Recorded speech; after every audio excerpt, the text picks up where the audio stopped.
They don't know who your real father is. 7 words, whispered by a woman I'd never seen before, cut through the roar of applause filling the Harvard auditorium.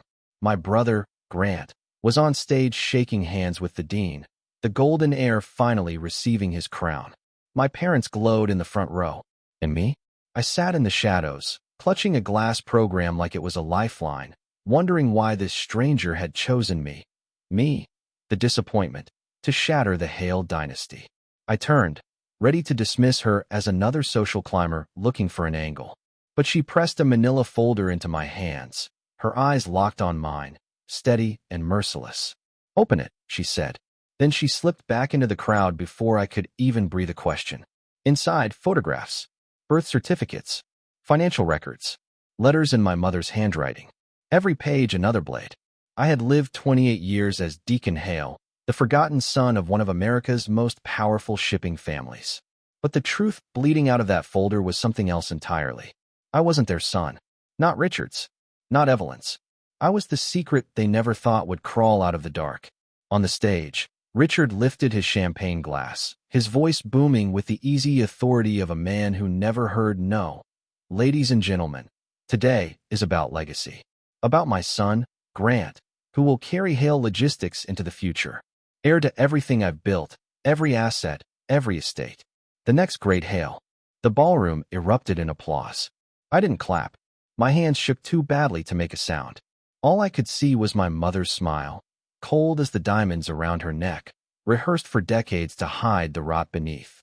My father's silver hair gleaming in the chandelier light, his smirk carved into marble arrogance. My brother bowing slightly, soaking in the worship of the room, as if the empire was his birthright alone. But I knew now, nothing about this family was as it seemed. The Hales had raised me like a shadow. The other son, a name whispered when tax forms required it, when family photos demanded a second body in the frame. My childhood trophies were packed in boxes while Grant's lined the east wing of our Connecticut estate like holy relics. At dinners, Richard bragged about Grant's latest achievement to anyone who would listen, while mocking me for working at the warehouse floor of the company I should have been learning to run. "Your hands are filthy," he'd sneer, inspecting the grease that never washed away. "You shame the name Hale." But those dockworkers knew my name. They knew I showed up at dawn, that I knew every route, every truck, every man's story. They respected me in a way my own blood never did. And now, holding that folder, I realized why. Maybe I wasn't one of them because I was a failure. Maybe I was one of them because I was never really one of the Hales at all. Grant raised his glass now, thanking the crowd, his Rolex catching the light like a spotlight. Evelyn dabbed her eyes with a silk handkerchief, playing the part of the proud mother. Richard's voice thundered again. "To my son, to the Hale legacy." I stood in the back, heart pounding, folder heavy in my grip. The truth inside it burned hotter than the champagne bubbles fizzing across the room. The stranger's words echoed in my skull. "They don't know who your real father is." And suddenly, I couldn't wait for the moment their perfect little empire came crashing down. Because when the truth hit, the Hales wouldn't just lose their legacy. They'd lose me, the son they spent 28 years throwing away. Father raised his glass higher, his voice booming over the crowd, and the ballroom erupted in applause. Business partners surged toward Grant like pilgrims to an altar, eager to shake the new heir's hand. Mother leaned in and kissed his cheek, leaving a bright red mark she wiped away with her thumb in that soft, practiced gesture I'd watched her give him 1,000 times, but never once to me. Photographers crowded close, their cameras flashing so furiously the air felt electric, a strobe of light and sound that made the entire moment blur into something surreal. I sat frozen with a glass of champagne that tasted like metal and bitterness, the bubbles scratching my throat. The words slipped out before I could stop it, a whisper no one would hear over the cheers. Nothing. 23 years of loyalty, of carrying the name, of breaking my back in the warehouses and believing that effort might matter, and here I was. Invisible. Disposable. Nothing. That's when I saw her. She moved through the crowd with a kind of command that bent the air around her.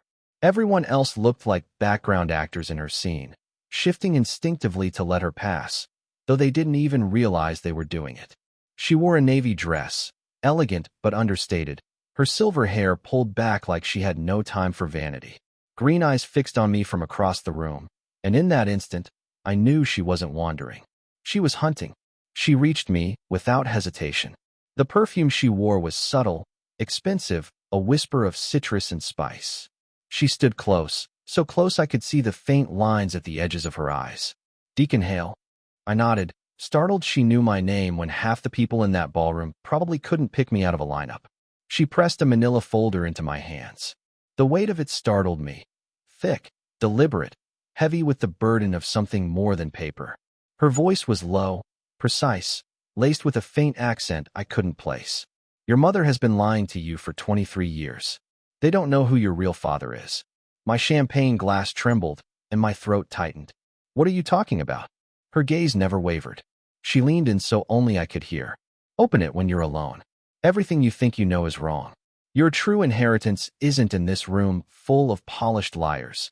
It's waiting for you in Miami. I managed. Who are you? Someone who's waited 23 years to hand you that folder, she said, already turning away. Over her shoulder, she added, your real family sends their regards. And just like that, she was gone. The crowd swallowed her whole. I stared down at the folder in my hands, my pulse racing. All around me the celebration raged on, Grant shaking hands, mother bragging about renovations to the Hamptons house, father booming about market strategies. And me, invisible as ever. Except now I held something that could set the entire room on fire. I walked out. No one stopped me, no one even noticed. At the valet station, kids in red jackets tossed keys to Bentleys and Ferraris like they were juggling toys. My old Ford F-150 sat crooked between a Rolls-Royce and a Porsche, its rusted edges catching the floodlights like a scar. I slid inside, shut the door, and flicked on the dome light that sputtered before it held. My hands shook as I opened the folder. The first page nearly stole my breath. A DNA test, yellowed with age, stamped 2001. Probability of paternity between Richard Hale and Deacon Hale, 0%. 0. Not a shred of doubt. The man who mocked me, dismissed me, and called me a failure for 2 decades wasn't even my father. The next page was worse. A photograph of my mother, young, beautiful in a way I'd never seen her, on Miami Beach with a man who could have been me in 20 years. Same dark eyes, same shoulders, same jawline. His arm draped around her waist, and the look in her eyes wasn't the cold control she gave Richard. It was warmth, desire, love. On the back, faded ink, Evelyn and Rodrigo, Miami Beach, 2000. Rodrigo. The next document was a probate filing from Miami-Dade County. Rodrigo Castellano, Cuban-American shipping magnate, had died 3 months ago. My pulse hammered as I read the highlighted section of his will. To my biological son, Deacon, whom I was never allowed to meet, but have watched from afar, I leave my entire estate, including Castellano International Holdings, all associated properties, and assets totaling approximately $400 million. 400 million. The warehouse supervisor who couldn't replace his busted truck, the son mocked at every family dinner, was heir to nearly $500 million. And then I found the letter, my mother's handwriting, the same script that had signed birthday cards with no love attached. Rodrigo, Richard can never know about that night. He's sterile from his college accident, but he doesn't know it yet. The doctors told me privately when we were trying. I'm pregnant with your child, but this baby will be raised a Hale. The Hale name opens doors. Your money never could. Don't contact me again. The child will have everything that matters. Evelyn, everything that matters. Except the truth. Except a father who wanted me. My phone rang. Mother's ringtone, Beethoven, because she thought it made her sophisticated. I stared at her name until I picked up. Where are you? She demanded. Your father's about to give his second toast. It's disgraceful to disappear in the middle of your brother's celebration. He's not my father, I said, calm, deliberate. The silence that followed cut sharper than her words ever had. Then, barely a whisper, what did you just say? Miami Beach. 2000, Rodrigo Castellano. Ring any bells, mother? Or should I just read you the letter where you admit Richard is sterile? The line went dead. She'd hung up. I stared at the papers on my passenger seat, my chest tightening. 23 years of lies. 23 years of being treated like an unwanted shadow, when the truth was simpler. I was never Richard's son. I was Evelyn's compromise, her bargain for status. But Rodrigo Castellano had known. He'd waited, and he'd left me an empire bigger than anything the Hales had ever dreamed. 10 minutes later, I was driving toward Logan Airport. My truck rattled at 70 miles per hour, but it held, like it always had. At the United counter, I slid my emergency credit card across the counter. One way to Miami. The attendant blinked. Any bags to check? I shook my head. No, I'm leaving everything behind. 2 hours later, I was seated at gate 23, my phone lighting up with dozens of missed calls and frantic texts. From Richard. From Evelyn. From Grant. Mom's hysterical. Dad's threatening lawyers. What did you do? Answer me. I powered the phone off. For the first time in my life, I wasn't running away. I was running toward something. Toward a father who'd wanted me. Toward an inheritance that was rightfully mine. Toward the truth that would burn the Hale family to the ground. On the plane, the attendant smiled politely. Something to drink? Champagne, I said. What's the occasion? I lifted the glass, the bubbles catching the cabin lights. I just found out who I really am. When the plane touched down in Miami and I stood before Castellano International, the towers of black glass glittering above Biscayne Bay, I knew nothing would ever be the same. Inside, a woman was waiting for me. Marissa Calloway. She smiled with the same steady confidence she'd carried through the Harvard crowd. I'm your aunt, she said. Rodrigo was my brother. And now, Deacon, it's time you learned what your father built, for you. And for the first time in my life, I believed someone. Everything Rodrigo built, he built for me. I sat in the sleek office on the 40th floor, staring out over Miami Harbor as the Castellano fleet glided in and out like clockwork, and thought about 23 years of being dismissed. 23 years of watching Grant praised for doing nothing while I broke my hands at warehouses and still wasn't enough.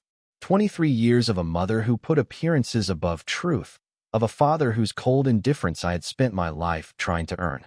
I had been ignored, undervalued, written off. I picked up the pen Marissa Calloway had left on my desk and signed my name, Deacon Castellano. The weight of the signature felt like reclamation, the final acknowledgement that the life I'd been told I lived wasn't really mine.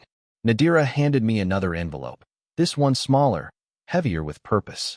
Rodrigo had written me a letter a week before he died, when cancer had spread but still hadn't stolen his will. I unfolded the paper, my hands trembling. Deacon, my son, I've waited your entire life to give you what was always yours.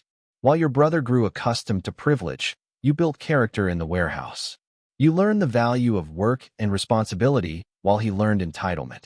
I could not be there, but I ensured that your inheritance, your legacy, would be real. Blood does not always make family, but it determines heirs.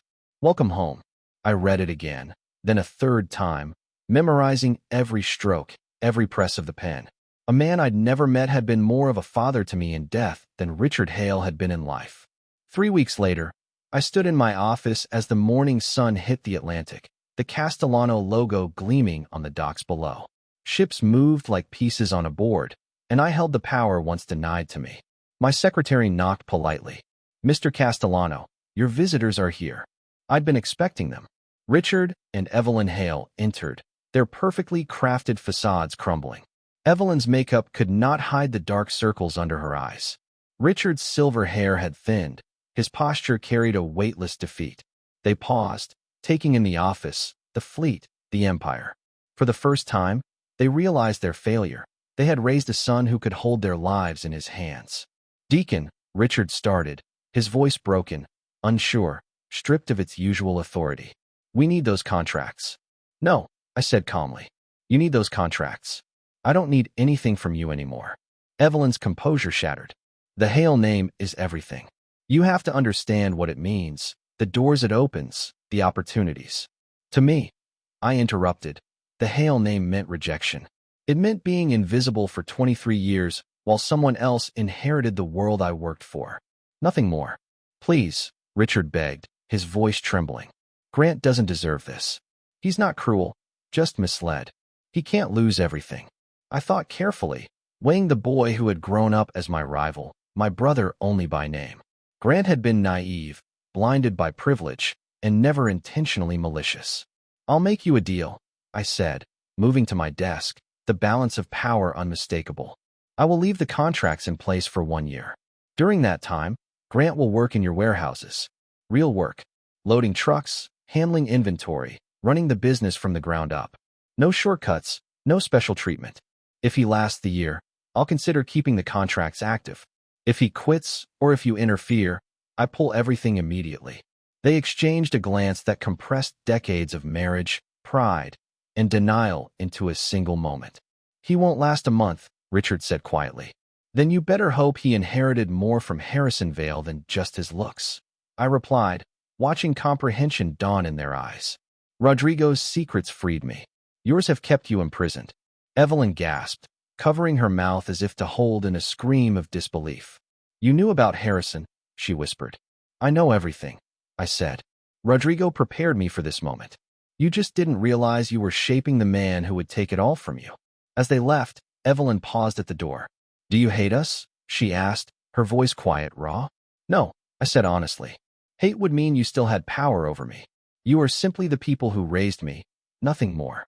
The first time I saw Grant after that, he was wearing work boots and a warehouse uniform, trainees stitched above the pocket. His hands blistered already, collar damp with sweat by noon. But his eyes met mine with respect, a hint of understanding dawning. You knew, didn't you? He asked during lunch, sitting on the loading dock where I once ate with Eddie and the crew. I didn't know the outcome, I admitted, handing him a bottle of water. I just knew that every insult, every dismissal, every time they celebrated you while ignoring me, it was all preparing me to survive, to be stronger, to be better. He nodded slowly. Maybe it's my turn to build something real. Maybe it is, I said, watching him finally understand the weight of real work, real responsibility. Rodrigo Castellano's gift wasn't just money. It wasn't just power. It was truth, purpose, recognition. He had seen my value when no one else did, and through that, I had become more than a warehouse supervisor.